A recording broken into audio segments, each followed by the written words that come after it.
Good morning and welcome to T-Hub Capital, the Investors Lounge, the podcast where we explore financial market dynamics, emerging trends, and the insights that shape successful investments. Each week, we'll delve into the strategies and analyses that drive our investment decisions.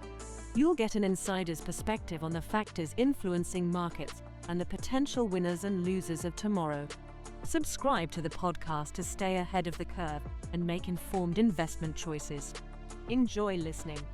Welcome to T-Hub Capital's The Investors Lounge weekly podcast. Today's date is the 29th of June. Let's dive into the week's top market news. European markets navigate tech volatility, easing inflationary pressures, and political upheaval in the United Kingdom. European equity markets experienced a broadly static week, with the Pan-European Stocks Europe 600 index ending the period virtually unchanged, posting a fractional gain of 0.04% in local currency terms. Despite an optimistic start to the week, global markets suffered a sharp reversal on Friday, driven by a heavy sell-off in the technology sector. Investors expressed growing concerns over elevated valuations in artificial intelligence-related stocks, triggering widespread profit-taking. This pressure was reflected unevenly across the main continental indexes. Germany's DAX slipped 1.26%, while France's CAC 40 limited its losses to 0.43%. The decline was significantly more pronounced in Milan, where the FTSE MIB fell 3.00%.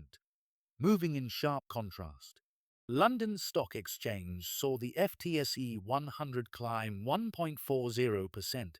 On the macroeconomic front, signs of easing are emerging regarding inflation in the Eurozone. According to the European Central Bank's latest survey for May, consumer inflation expectations for the next 12 months declined to 3.5%. Reaching their lowest level in 3 months. The same survey highlights that Eurozone consumers expect an overall economic contraction of 1.7% in the year ahead. Although this remains negative, the indicator marks a partial improvement from the 2.2% contraction that had been anticipated in April. Supporting a scenario of lower interest rate pressure is the pullback in the energy sector, with oil prices trading back down toward levels seen before the outbreak of geopolitical tensions in the Middle East, consequently reducing market expectations that the Frankfurt-based institution will need to pursue further restrictive monetary policy actions. However, the outlook for European growth and economic activity in June remains complex and characterized by mixed PMI, Purchasing Managers' Index, data. The S&P Global Flash Eurozone Composite PMI increased to 49.5, marking the highest reading since March and surpassing both the analyst consensus of 49.2 and May's reading of 48.5. Within this index, the manufacturing PMI fell to 51.3 but managed to remain in expansionary territory for the 5th consecutive month, staying above the psychological 50-point threshold that separates contraction from growth. Conversely, Germany's performance revealed clear signs of economic strain. The S&P Global Flash Germany Composite PMI slipped to 48 in June, coming in below the forecast 49.9.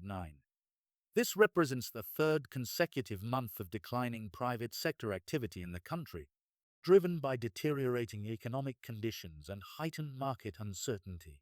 Outside the monetary union, the United Kingdom was shaken by major developments on both the political and macroeconomic fronts. On Monday, Keir Starmer announced his resignation as Prime Minister following several months of intense political pressure. The Labour Party now finds itself tasked with choosing a new leader, with Andy Burnham currently expected to be the frontrunner for the succession. This political uncertainty unfolds against a fragile British economic backdrop, as confirmed by the latest macroeconomic data released by the Confederation of British Industry, CBI. UK retail sales fell at a sharp pace in June, weighed down by weak consumer confidence and rising prices. The Distributive Trades survey showed retail sales volumes dropping to a weighted balance of -54 during the month, worsening significantly from the -46 recorded in May, while wholesale volumes remain similarly weak. The British manufacturing sector also flashed warning signs, with the total order book falling to a net level of -45 in June, its lowest level since 2020. This outcome was markedly worse than both the -41 seen in May and the -35 expected by market consensus. Now our insight into alternative markets. Artificial intelligence in European SMEs, an opportunity that few are truly seizing. Only 1 in 4 companies in Italy has a structured AI strategy, and across Europe the picture is not much different. Just 12.6% of small and medium-sized enterprises are actively using artificial intelligence technologies. Yet everyone is talking about it. The problem, therefore, is not awareness that exists, and it is widespread. The real problem is the leap from experimentation to systematic adoption, a leap that most companies, especially mid-sized ones, still cannot make. A two-speed Europe. The gap between European countries is evident and structural. The Nordic nations lead with adoption rates exceeding 35 to 40%, with Denmark, Finland and Sweden setting the benchmark for the entire continent. Italy, Germany and Poland are catching up, posting lower but accelerating figures. What separates the leaders from the laggards, however, is not simply access to technology. It is an ecosystem question, one that encompasses digital skills, a genuine culture of innovation and consistent institutional support. Those countries that invested in these pillars over the past decade are now reaping the rewards in terms of productivity, competitiveness and enterprise value. How companies are responding. Data from the Politecnico di Milano paint a revealing picture of how Italian and European companies are actually approaching the AI transition. The vast majority, 73%, prioritize giving employees access to generative AI tools and chatbots, integrating them into existing workflows with relatively modest organizational disruption.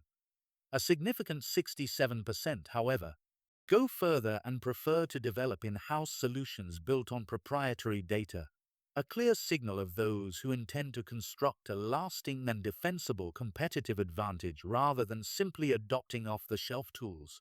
A further 38% opt for ready-made vertical tools, while only 9% declare no intention of investing in AI at all.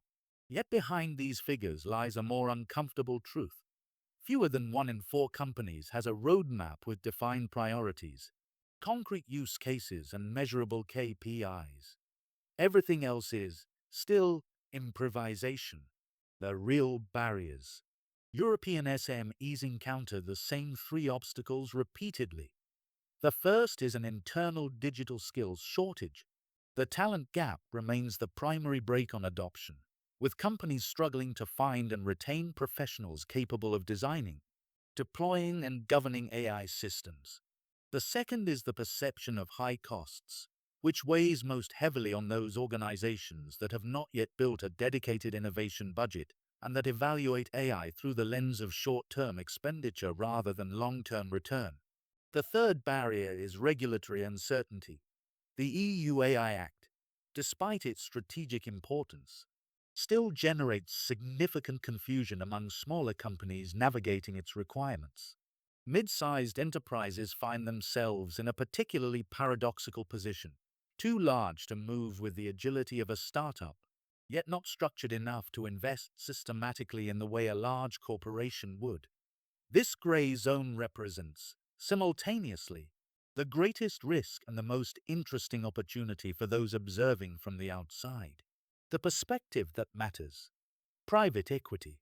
And it is precisely here that the reasoning becomes strategically relevant for those of us who evaluate companies through an investment lens.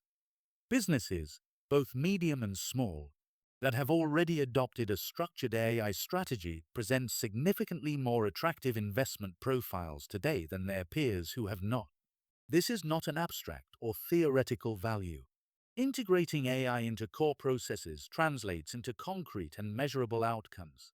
More robust operating margins, reduced dependence on low value-added activities, faster revenue growth driven by pricing intelligence and commercial optimization, and ultimately higher exit multiples, because the market already rewards those who can demonstrate a credible and executable AI roadmap.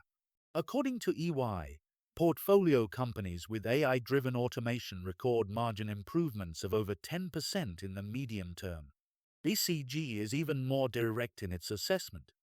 With traditional efficiency levers now largely exhausted across most industries, AI has become one of the few remaining pathways to generate real and sustainable EBITDA growth. The bottom line: AI adoption is no longer an optional qualitative indicator to be noted in passing during due diligence. It has become a primary valuation driver, sitting alongside debt structure and management team quality as one of the fundamental variables that determine the attractiveness and the future trajectory of a target company. European SMEs that are today building a real competitive advantage through artificial intelligence, particularly in markets like Italy, Portugal, and Austria, where the pace of recovery has accelerated but the untapped potential remains vast, represent the most compelling opportunities of the next investment cycle. Those who recognize them early and act accordingly will win. Thank you for listening to this episode of T Hub Capital, the Investors Lounge podcast. I hope you found this content interesting and inspiring. If you enjoyed this episode, don't forget to subscribe to the podcast so you don't miss a single episode, and share it with your friends and colleagues who might be interested. To learn more about T Hub Capital and our activities, visit our website, hubcapital.com. You can also follow us on our LinkedIn page. See you soon. All the best from the T Hub Capital team.